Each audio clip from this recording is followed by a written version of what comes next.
Hi అండి. అందరికీ నమస్కారం. Welcome to my channel. ఈ వీడియోలో ఏపీ ప్రభుత్వ ఉద్యోగ పెన్షనర్ల పెండింగ్ సమస్యలని ఆల్ క్లియర్, జేఏసీ కీలక నిర్ణయం మరి పూర్తి వివరాలైతే వీడియోలో తెలుసుకుందాం. వీడియోని ఎక్కడే గానీ స్కిప్ చేయకుండా చివరిదాకా చూడండి. అప్పుడే ఇన్ఫర్మేషన్ పూర్తిగా అర్థమవుతుంది. అలాగే వీడియో చూస్తున్న ప్రతి ఒక్కరు వీడియోకి లైక్ చేయండి ఫ్రెండ్స్. వీడియోని తోటి ఉద్యోగ పెన్షనర్ మిత్రులతో అయితే షేర్ చేయండి. కొత్తగా మన ఛానల్ చూస్తున్నవారు ఇంకెవరైనా సబ్స్క్రైబ్ చేసుకోకుంటే వెంటనే మన ఛానల్‌ని సబ్స్క్రైబ్ చేసుకోండి. దీని ద్వారా నేను చేసే లేటెస్ట్ వీడియోస్ అన్నీ మీ వరకు రీచ్ అవుతాయి.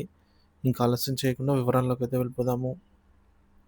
ఫ్రెండ్స్ ఇక విషయానికొచ్చినట్లయితే ఏపీ ప్రభుత్వ ఉద్యోగులకి గుడ్ న్యూస్ అండి. గత 2 రోజులుగా జమ కాకుండా పెండింగ్‌లో ఉన్న బిల్లులు, మెడికల్ రియంబర్స్‌మెంట్ బిల్లులు ఇవాళ ఖాతాల్లో జమ అవుతున్నాయి. ఉద్యోగులు తమ ఖాతాలను చెక్ చేసుకోవాలనైతే సూచిస్తున్నారు. ఇదే సమయంలో గత ప్రభుత్వంలో ఉద్యోగుల వేతన చెల్లింపులో ఎదురైనటువంటి ఇబ్బందులు, పెండింగ్‌లో ఉన్నటువంటి 25,000 కోట్ల రూపాయల బకాయిలు ఇప్పటికీ సమస్యగానే కొనసాగుతున్నాయని ఉద్యోగ సంఘాలు చెబుతూ ఉన్నాయి. కొత్త ప్రభుత్వం ఏర్పడ్డాక రాష్ట్రంలోని పరిస్థితులను అర్థం చేసుకొని ఉద్యోగ సంఘాలు పూర్తిగా సహకరించాయి. అయినప్పటికీ 9 నెలలు గడిచినా ఇంకా సమస్యలు సకాలంలో పరిష్కరించలేదని ఏపీ జేఏసీ నేతలు పేర్కొన్నారు.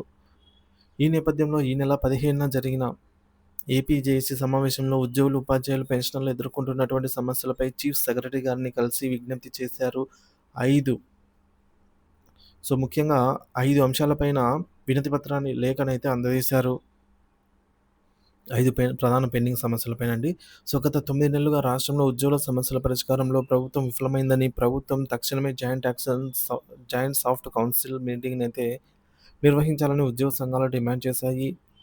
ప్రభుత్వ ఉద్యోగులు ఎదుర్కొంటున్నటువంటి వివిధ సమస్యలను, పెండింగ్‌లో ఉన్న బకాయిలను చెల్లించేందుకు ఈ మీటింగ్ కీలకమని కూడా జేఏసీ నేతలు పేర్కొన్నారు. అంతేకాదు 2023 నుంచి ప్రతిష్టంభనలో ఉన్నటువంటి 12వ పీఆర్సీ కమిటీ చైర్మన్ నియామకం ఇప్పటివరకు జరగలేదని, దీనివల్ల ఉద్యోగులు ఆందోళన చెందుతున్నారని సంఘాల నేతలు తెలిపారు.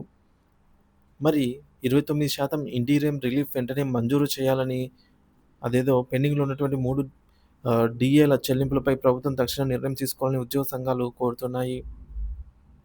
రాష్ట్ర ప్రభుత్వ ఉద్యోగుల పదవీ విరమణ తర్వాత కూడా కనీస వేతన పెంపు అమలు ఆలస్యమవుతున్నాయని, ఈ సమస్యలపై ప్రభుత్వం తక్షణ చర్యలు తీసుకోవాలని ఉద్యోగ సంఘాలు డిమాండ్ చేశాయి. చీఫ్ సెక్రటరీ విజయానంద్ అలాగే ఐఏఎస్ ఉద్యోగ సంఘాలతో చర్చించగా అసెంబ్లీ సెషన్ ముగిసిన వెంటనే జాయింట్ సాఫ్ట్ కౌన్సిల్ సమావేశాన్ని నిర్వహిస్తామని హామీ ఇచ్చారు.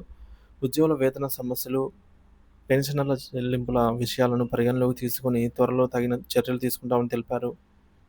ఇదే సమయంలో AP state government retired employees association కూడా ప్రభుత్వానికి వినతిపత్రాన్ని అందజేసింది. ముఖ్యంగా 12వ పీఆర్సీని త్వరగా ఏర్పాటు చేయాలని, పెండింగ్ డీఏలను విడుదల చేయాలని, పెన్షనర్ల సమస్యలను పరిష్కరించాలని కోరింది. ముఖ్యమంత్రి కార్యాలయం ఈ వినతిని ధృవీకరించిందని ఉద్యోగ సంఘాల ప్రతినిధులు తెలిపారు.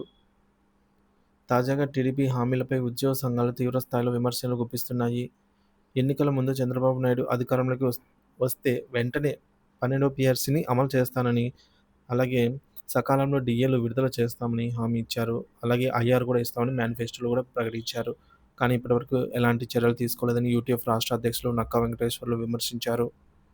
ఇటీవల అసెంబ్లీ సమావేశాల్లో ప్రోగ్రెసివ్ డెమోక్రటిక్ ఫ్రంట్ పీడీఎఫ్ ఎమ్మెల్సీలు కేఎస్ లక్ష్మణరావు, ఐ వెంకటేశ్వరరావు, బొర్రా గోపిమూర్తి వీరు 12వ పీఆర్సీ ఏర్పాటుపై ప్రభుత్వాన్ని ప్రశ్నించారు. తక్షణమే కమిషన్ ఏర్పాటు చేయాలని కూడా డిమాండ్ చేశారు. ఈ నేపథ్యంలో ఏప్రిల్ 3న జరగనున్నటువంటి రాష్ట్ర మంత్రివర్గ సమావేశంలో 12వ PRC commission, 12th PRC, IR, pending డీఏలు విడుదలపైన కీలక నిర్ణయాలు తీసుకునే అవకాశం ఉందని సమాచారం. ప్రభుత్వ ఉద్యోగులు, ఉపాధ్యాయులు, పెన్షనర్లు దీనికోసమే ఆసక్తిగా అయితే ఎదురు చూస్తూ ఉన్నారు ఫ్రెండ్స్.